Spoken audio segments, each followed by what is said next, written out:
Hey there my wedding planning friends, and welcome back to my channel. If this is your first time here, thanks so much for clicking on my video. I'm Emily Summer. I'm a wedding planner based in Montana and also the owner of Velvet Bride, which is a wedding dress store here in Missoula, Montana.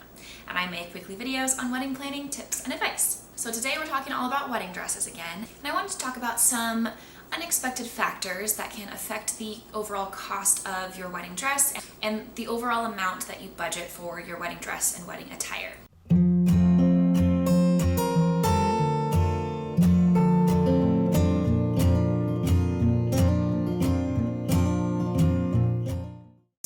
Budgeting for your wedding dress, there are several factors that can play a part in what your wedding dress is going to cost and how you might be able to save some money on your wedding dress if you know what these factors are, as well as planning ahead and being knowledgeable about other items that should be included in your wedding dress budget in addition to just simply your wedding dress. So the first one is fabric and designer. Just like any other field of attire, of clothing, of fashion, designer plays a big role in the overall cost of an item, and this is no different for wedding dresses. There are designers that are going to be a lot more expensive of a wedding dress than others simply because they have their name on it. However, a lot of times the reason these designers are more expensive than others is because of the types of fabric that are used. So fabric can play a huge role in what the cost of your wedding dress is going to be, and that's something to keep in mind when you're wedding dress shopping. So fabrics like silks and all over lace, anything with beading, those are going to be a lot more expensive than like a polyester blend style fabric, which we're seeing a lot more of those becoming available through a lot of designers that are a lot more affordable for the average bride.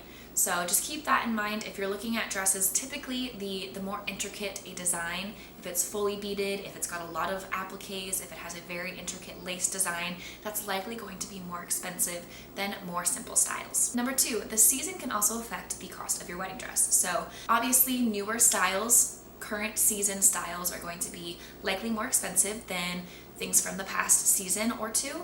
And something important to know when it comes to wedding dresses in the wedding dress industry is there are two buying seasons. So what that means is in the fall, all of the designers release their collections that are going to be launched in the spring, so their spring and summer styles.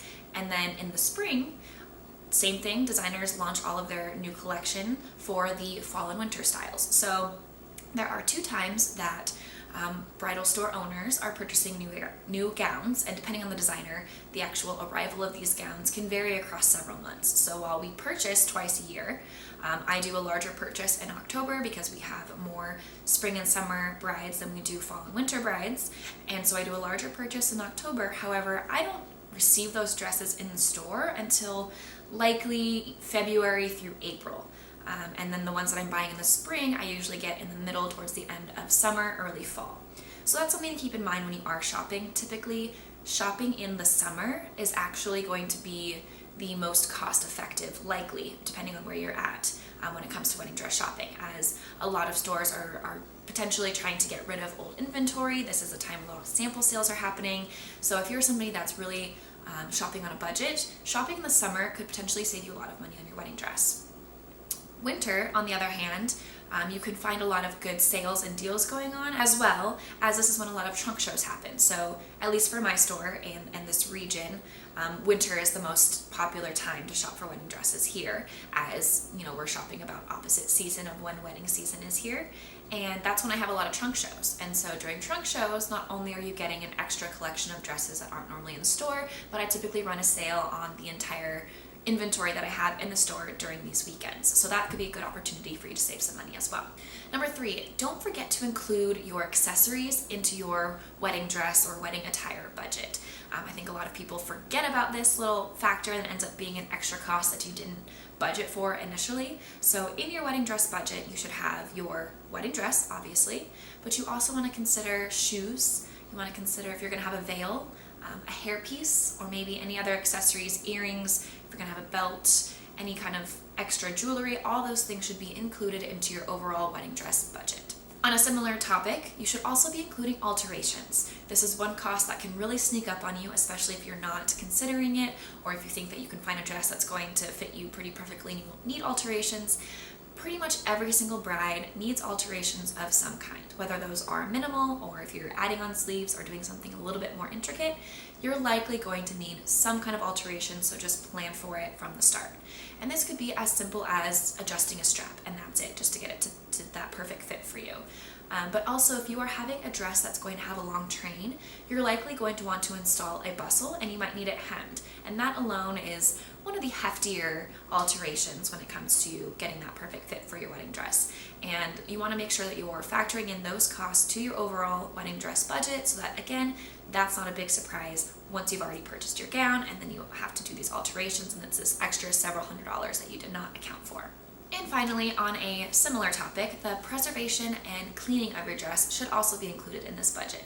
Whether you plan to professionally preserve your wedding dress, which is basically having it clean and packaged, a lot of times this is in a box that's going to protect it over time, or sometimes I've seen brides get it preserved where it's folded into a frame, and so you can still see the wedding dress. Maybe you display that in your home somewhere. If you don't plan to ever wear it again, or have your daughter or somebody else wear it again, that could be a great way to kind of have it as a keepsake and be able to think back on it rather than it just hanging or sitting in a closet for the end of time.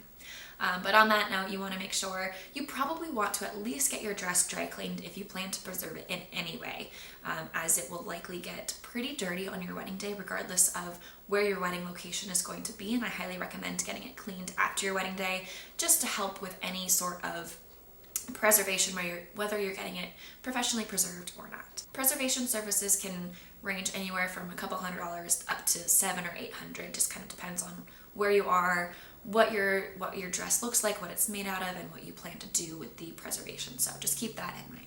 You obviously want to make sure that you have a wedding budget that you're working with when it comes to shopping for your wedding dress, but don't forget to add these extra unexpected factors that could affect the cost of your wedding dress as well as your overall wedding attire budget. Hopefully you found this video helpful. If you did, please like and subscribe to get weekly videos on wedding planning tips and advice, and we'll see you next week.